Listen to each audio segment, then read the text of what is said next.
नमस्कार दोस्तों, स्वागत है आपका जीके मॉडल प्रैक्टिस सेट 9 में। चलिए स्टार्ट करते हैं। आज का जो जीके का प्रश्न है उसको देखते हैं। ये आपका एसएससी, बीपीएससी, जीएसएससी सभी परीक्षाओं के लिए इम्पोर्टेंट है। तो चलिए देखते हैं। इसका सिलेबस एसएससी लेवल का है, तो इसको थोड़ा छोटा कर देते हैं कि बड़ा ही रहने देते हैं, वही ठीक रहेगा, बड़ा ही रहने देते हैं। पहला सवाल, जीके जीएस प्रैक्टिस सेट है ये। एक विश्व विरासत स्थल एक सीमा चिन्ह होता है जिसे आधिकारिक तौर पर डैश द्वारा स्वीकार किया जाता है। किसके द्वारा स्वीकार किया जाता है? यूनेस्को, यूनिसेफ या यूपीए, किसके द्वारा? तो देखिए इसका राइट आंसर हो जाएगा आपका ऑप्शन सी, यूनिसेफ। क्या हो जाएगा? यूनिसेफ। एक विश्व विरासत स्थल वैसे रेखांकित यानी लैंडमार्क स्थल को कहते हैं जिसे यूनेस्को द्वारा आधिकारिक रूप से पहचान की जाती है और मान्यता प्रदान की जाती है।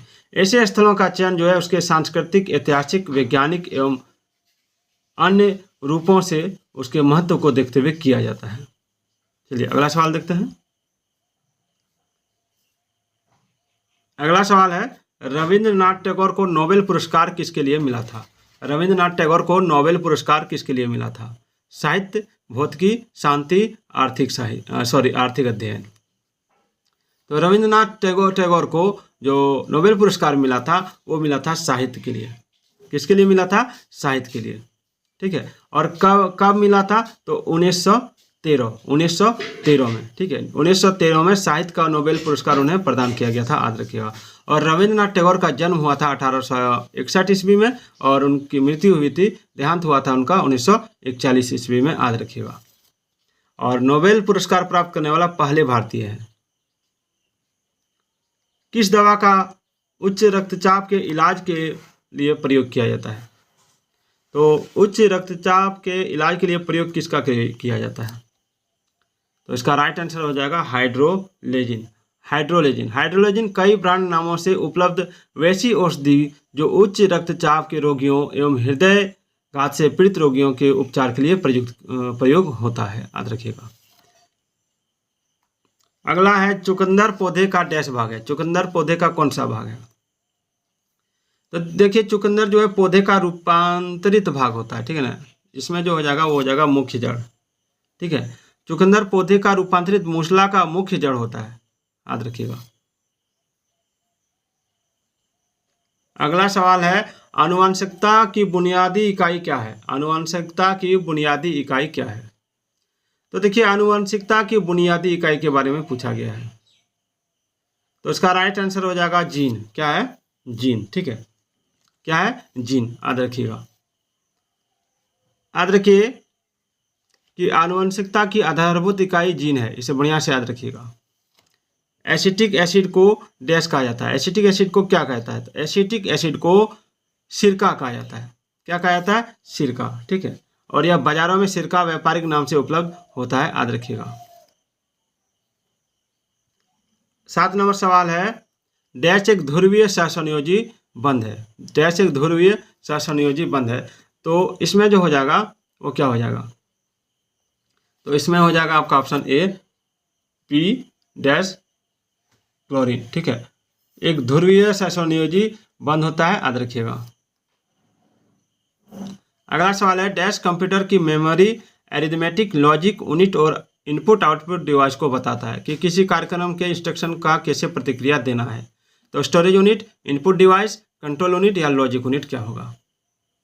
तो इसमें जो राइट आंसर हो जाएगा वो हो जाएगा आपका ऑप्शन सी, कंट्रोल यूनिट।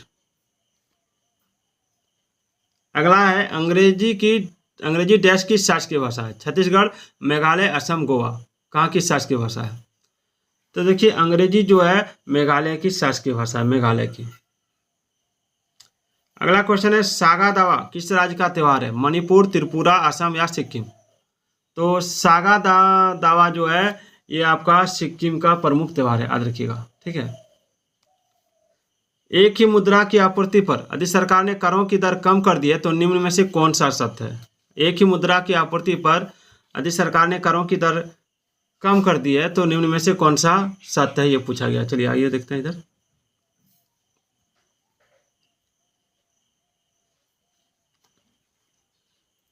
सरकार राजस्व निश्चित रूप से गिर जाएगा, प्रयोज्य आय में निश्चित रूप से वृद्धि होगी, बजट घाटा निश्चित रूप से गिर जाएगा, या बजट अधिशेष निश्चित रूप से गिर जाएगा, क्या होगा? तो देखिए इसका जो राइट आंसर हो जाएगा वो क्या होगा, वो पूछा गया है।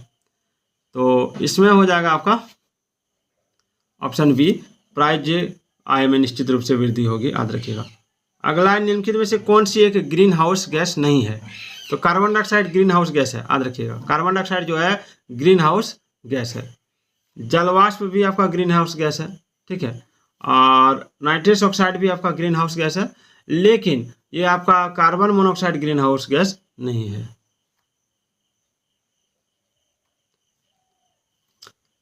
याद रखिए कार्बन मोनोऑक्साइड ग्रीन हाउस गैसों के समूह में शामिल नहीं है। ग्रीन हाउस गैस के जो समूह में शामिल है वो है आपका जलवाष्प, carbon dioxide, methane, nitrous oxide और ओजोन, याद रखिएगा।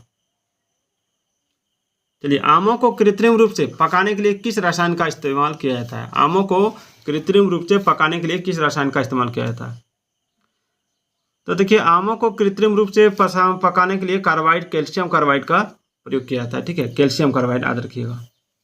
अगला है, किस धर्म के भिक्षुओं के लिए चैत्य और विहारों का निर्माण किया गया था? यहूदी धर्म, ईसाई धर्म, बौद्ध धर्म या हिंदू धर्म? याद रखिए बिहार से ही विहार बना है, तो ये बौद्ध धर्म के लिए था, बौद्ध धर्म के लिए। म्यांमार की राजधानी कहाँ है? म्यांमार की राजधानी, तो म्यांमार की राजधानी जो है ये आपका कहाँ, ये पूछा गया है। नेपियदाव, आंगोन, रंगून, थिम्पू। तो म्यांमार की राजधानी है आपका नेपियदाव, नेपियदाव। कौन कौन जानते थे कमेंट जरूर कीजिएगा। छत्रक शिला किस प्रकार के प्राकृतिक भूगोल संबंधी क्षेत्र में पाए जाते हैं? छत्रक शिला किस प्रकार के प्राकृतिक भूगोल संबंधी क्षेत्र में पाई जाती है?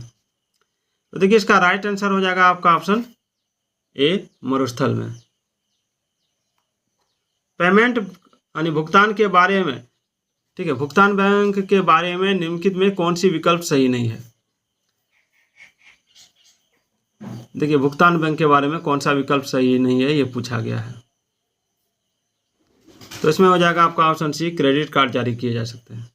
भारतीय रिजर्व बैंक द्वारा जारी दिशा निर्देशों के अनुसार पेमेंट्स बैंक ऋण नहीं दे सकती और क्रेडिट कार्ड जारी नहीं कर सकती। सितंबर 2013 में आरबीआई द्वारा गठित नचिकेत मोर कमेटी ने वित्तीय समावेशन को बढ़ावा देने हेतु पेमेंट्स बैंक की स्थापना का सुझाव दिया था, और आरबीआई ने अप्रैल 2016 में भारतीय एयरटेल को प्रथम पेमेंट्स बैंक की स्थापना के लिए आपका जो है लाइसेंस प्रदान किया था। जालियांवाला बाग त्रासदी कब हुई थी? तो देखिए जालियांवाला बाग त्रासदी जो हुई थी ये कब हुई थी? तो 13 अप्रैल 1919 को। अगला सवाल है, हाइपर टेक्स्ट का डैश द्वारा आविष्कार किया गया था? हाइपर टेक्स्ट का आविष्कार किसने किया था?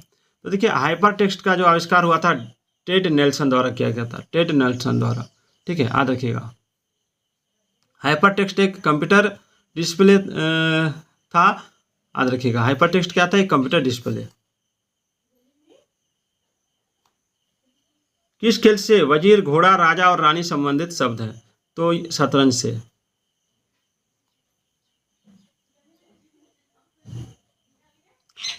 अधिक गति में रहते हुए घूर्णन की धुरी वस्तु में से होकर नहीं गुजरती है, तो उस गति को डैश कहा जाता है। अधिक गति में रहते हुए घूर्णन की धुरी वस्तु में से होकर नहीं गुजरती है, तो वस्तु को क्या कहा जाता है?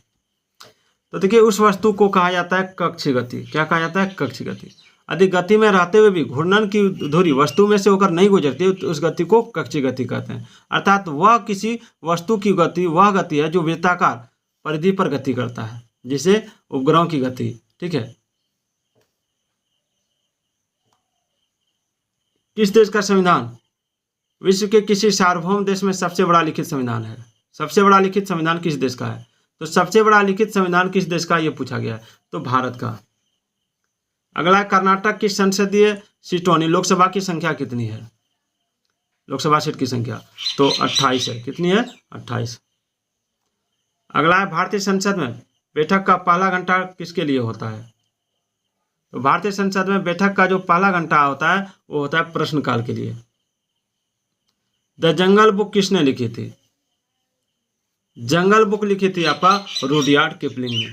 तो आज का ये वीडियो कैसा लगा कमेंट जरूर कीजिएगा, और रोज़ अब मेरा वीडियो फेस रिवील होके आएगा ताकि आपको मैं बढ़िया से समझा सकूं।